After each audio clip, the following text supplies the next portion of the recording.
Good morning, students. We are reading lesson 2nd of political science, and today we have to read from page number 44. A constitution does many things. कि एक जो संविधान होता है वो बहुत सारे काम करता है. तो यहाँ पे उसके 4 टास्क दिए हुए हैं.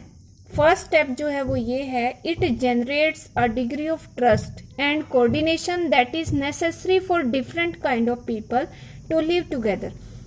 सबसे पहले जो संविधान होता है वो एक विश्वास और एक सहयोग की भावना पैदा करता है that is necessary for different kind of people, जो विभिन्न प्रकार के लोगों के बीच में ये जरूरी है टू लिव टुगेदर, एक साथ रहने के लिए. इसका मतलब ये है कि हमारे देश में बहुत सारी विभिन्नताएं पाई जाती हैं, डिफरेंस पाए जाते हैं. यहाँ के रिलीजन अलग है, रहन सहन अलग है, यहाँ अलग अलग टाइप के लोग रहते हैं. तो उन लोगों को एक साथ इकट्ठे रहने के लिए उनके बीच में एक ट्रस्ट होना चाहिए, और ये जो ट्रस्ट है वो हमारा जो कॉन्स्टिट्यूशन है वो क्रिएट करता है.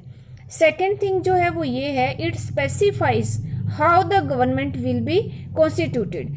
हमारा संविधान ही ये स्पष्ट करता है कि जो सरकार है वो कैसे उसका निर्माण किया जाएगा.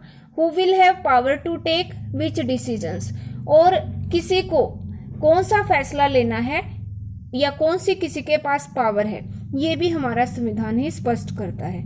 तीसरा जो टास्क है वो ये है, it lays down limits on the powers of the government and tells us what the rights of the citizens are. Third जो टास्क है वो ये है कि ये सरकार की जो शक्तियां हैं उनके ऊपर लिमिट लगाता है, उनको सीमित करता है, कम करता है. एंड टेल्स अस, और हमें ये बताता है what the rights of the citizens are, कि नागरिकों के अधिकार क्या हैं. Fourth, it expresses the aspirations of the people. Fourth जो टास्क है हमारे कॉन्स्टिट्यूशन का वो ये है कि ये लोगों की एस्पिरेशंस, उनकी महत्वाकांक्षाएं, उनकी इच्छाएं, उनको व्यक्त करता है about creating a good society, एक अच्छे समाज का निर्माण करने के लिए. All countries that have constitutions are not necessarily democratic. जितने भी कंट्रीज हैं, देश हैं जिनमें संविधान होता है, वो जरूरी नहीं कि वो सारे डेमोक्रेटिक हो, लोकतांत्रिक हो. But all countries that are democratic will have constitution. पर सारे देश जो कि डेमोक्रेटिक हैं, जो लोकतांत्रिक हैं, उन सब का एक संविधान होता है. After the war of independence against great Britain, the Americans gave themselves a constitution.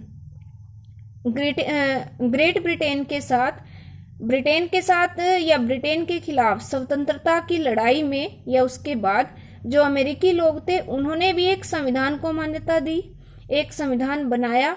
After the revolution, क्रांति के बाद, the French people approved a democratic constitution. France के लोगों ने भी एक लोकतांत्रिक संविधान को सहमति दी, अप्रूव किया.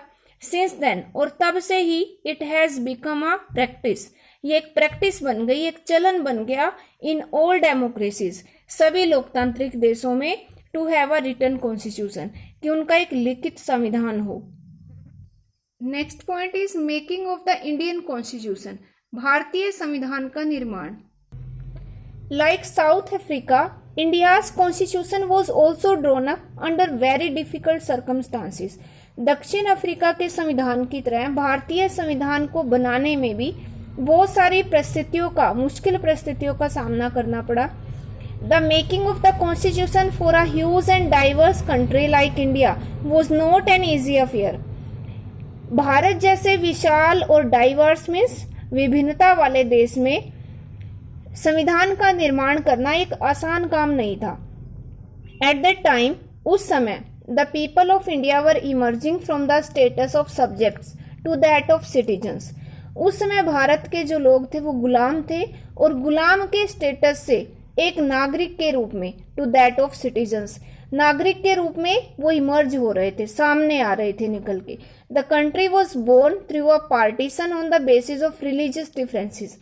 और हमारे देश का जो निर्माण था या हमारे देश का जो जन्म हुआ वो एक पार्टीशन के माध्यम से हुआ, जो कि धार्मिक विभिन्नताओं के आधार पर था. विभाजन जो हुआ था वो रिलीजियस डिफरेंसेस के आधार पर हुआ था. This was a traumatic experience for the people of India and Pakistan. यह भारत और पाकिस्तान के लोगों के लिए एक बड़ा ही भयानक, एक डरावना अनुभव था, एक्सपीरियंस था। At least 10 lakh people were killed on both sides of the border in partition related violence. कम से कम 10 लाख लोग मारे गए थे बोथ साइड, दोनों तरफ, बॉर्डर के, सीमा के दोनों तरफ। इट मीन्स भारत में भी और पाकिस्तान में भी, दोनों तरफ 10 लाख लोग इस पार्टीशन में मारे गए थे। और ये जो विभाजन था वो वायलेंस से रिलेटेड था, अहिंसा से संबंधित था। देयर वॉज अनदर प्रॉब्लम, एक और समस्या थी। The British had left it to the rulers of the princely states to decide whether they wanted to merge with India or with Pakistan or remain independent। सबसे बड़ी समस्या mainly यही थी कि अंग्रेजों ने जाने से पहले यहाँ के शासकों पर, प्रिंसली स्टेट्स के जो शासक थे, प्रिंसली स्टेट का मतलब है वो भारतीय राज्य जिनके ऊपर भारतीय राजाओं का शासन था और वो स्वतंत्र थे, पर वो अंग्रेजों के अधीन रहकर काम करते थे, उनको प्रिंसली स्टेट कहते हैं। तो उनके जो, उन राज्यों के जो शासक थे, अंग्रेजों ने उन शासकों के ऊपर छोड़ दिया कि वो ये डिसाइड कर लें कि वो भारत में मिलना चाहते हैं जब देश आजाद हुआ, या फिर पाकिस्तान में मिलना चाहते हैं, या फिर वो स्वतंत्र रहना चाहते हैं, remain independent. The merger of these princely states was a difficult and uncertain task. और इन देसी रियासतें बोलते थे इनको, इन देसी रियासतों के मर्ज करने का काम या इनको शामिल करने का काम बड़ा डिफिकल्ट था और अनसर्टेन था, अनिश्चित था।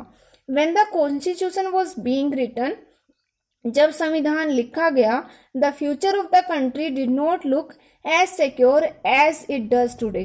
तो भारत का जो भविष्य था वो उतना सुरक्षित दिखाई नहीं दे रहा था जितना ये आज है। The makers of the constitution had anxieties about the present and the future of the country। संविधान निर्माताओं के मन में एंजाइटीज थी, चिंताएं थी भारत के फ्यूचर के बारे में भी और प्रेजेंट, इट मीन्स वर्तमान के बारे में भी। द पाथ टू कॉन्स्टिट्यूशन, संविधान का रास्ता। Despite all these difficulties there was one big advantage for the makers of Indian constitution. भारतीय संविधान निर्माताओं के लिए इन सारी मुश्किलों के अलावा एक बड़ा एडवांटेज था, एक लाभ भी था इसका। Unlike South Africa, they did not have to create a consensus about what a democratic India should look like। कि साउथ अफ्रीका के विपरीत भारत में they did not have to create a consensus, उनको एक सहमति क्रिएट नहीं करनी पड़ी। किसके बारे में? About what a democratic India should look like, कि एक लोकतांत्रिक देश को कैसा होना चाहिए, इस बारे में बहुत सारे लोगों को उनको सहमत नहीं करना पड़ा, जैसे दक्षिण अफ्रीका में हुआ था। Much of this consensus had evolved during the freedom struggle. ज्यादातर जो सहमति थी वो स्वतंत्रता संघर्ष के टाइम पहले ही बन चुकी थी। Our national movement was not merely a struggle against a foreign rule.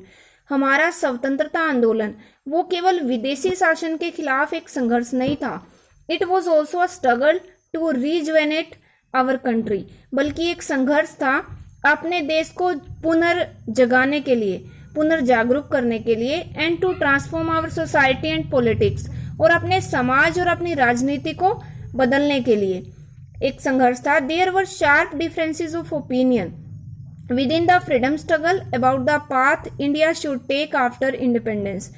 बहुत तीखे मतभेद थे विचारों में, sharp differences of opinion within the freedom struggle. स्वतंत्रता संघर्ष के दौरान या संघर्ष जब हो रहा था उस टाइम बहुत सारे विचारों में अंतर थे। About the path India should take after independence, की स्वतंत्रता के बाद भारत को किस रास्ते पर जाना चाहिए। Such differences exist even today, और ये मतभेद आज भी मौजूद हैं।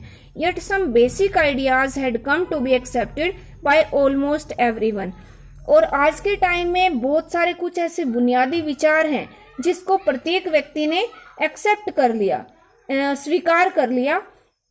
तो जो हमारे देश में आज के टाइम में मतभेद हैं, विभिन्नताएं हैं, उनको सभी लोग स्वीकार करके और वो मिलकर एकजुट होकर रहते हैं।